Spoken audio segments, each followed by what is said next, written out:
नवाज शरीफ साहब मेहरबानी फरमाकर हमारे पास तशरीफ लाए अपने पूरे भरपूर वफ्द के साथ। हम मियाँ साहब की आमद को एक मस्बत पॉजिटिव इनिशिएटिव समझते हैं। आज जो इब्तदाई बातचीत हुई मियाँ नवाज शरीफ साहब के साथ, उस पर हमारा कलेक्टिव स्टैंड ये नज़र आया। पलियो साहब की उन्होंने तबीयत पूछी, उन्होंने कहा कि पलियो साहब सीनियर हमारे रहनुमा हैं, उनसे हमें रहनुमाई लेनी चाहिए और हम उनके साथ परमानेंट कंसल्ट करते रहेंगे।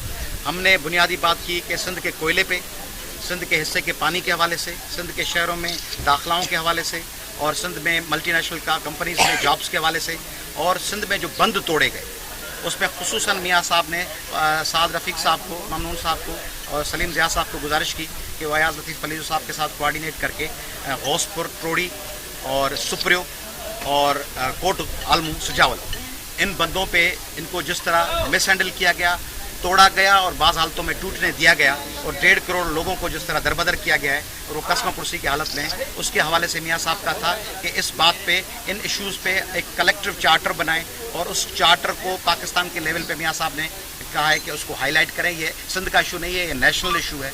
और दूसरा मियाँ साहब ने कहा कि दहशतगर्दी पे कोई कंप्रोमाइज़ नहीं होना चाहिए, वो चाहे किसी मखसूस शहर में हो या पूरे पाकिस्तान में हो। उन्होंने कहा कि जब मेरी हुकूमत थी तो मैंने कराची में टारगेट किलिंग और दहशतगर्दी के जो इक्का दुक्का वाक़यात भी हुए और कुछ लोग कत्ल हुए, हकीम सईद का उन्होंने खुसूसी रेफरेंस दिया, तो उसके हवाले से हमने अपनी गवर्नमेंट छोड़ दी और कंप्रोमाइज़ नहीं किया।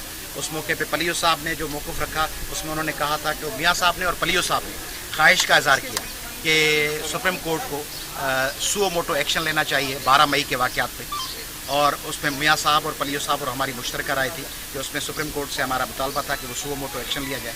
और कोयले पे और अक़लियतों पे खुसूसन मैंने उनकी तवज्जो मबज़ूल करवाई कि थर में जो कोली, भील और मेघवाड़ कम्युनिटीज़ हैं उनको मकामी रोज़गार के मौक़े नहीं मिल रहे, थर के कोल में उनके पास जॉब्स नहीं हैं। उस हवाले से मियाँ साहब ने बात की। तालीम की पसमानदगी पे उन्होंने अपनी कंसर्न शो की और उन्होंने कहा कि आइंदा हमांगी को आगे बढ़ाना। आपने सवाल किया कि खुसूसी तौर पर जो कॉन्फ्रेंस लीडरों से मुलाकातें कर रहे हैं, इसकी स्पेसिफिकली वजह क्या है? नहीं, हम तो उसको एक खुसूसी, जब ताज्जुब हो या उस पर कोई बरहमगी हो तो सवाल किया जाए कि ये बात क्यों की जा रही है। हम तो इसको एक खुशाइंद बात समझते हैं कि मियाँ नवाज शरीफ साहब और पाकिस्तान भर के सराइकी, पश्तून, पंजाब से ताल्लुक़ रखने वाले, उर्दू बोलने वाले सब तमाम भाई एक दूसरे से मिले और पाकिस्तान के मुश्तरका। और मियाँ साहब ने उस मौके पे ये भी बात कही कि पाकिस्तान की सॉवरेनिटी के हवाले से सब नेशनलिस्टों का और तमाम पार्टीज़ का एक कलेक्टिव स्टैंड होना चाहिए कि पाकिस्तान एक सॉवरेन इंडिपेंडेंट रियासत हो। Thank you. हाँ सर।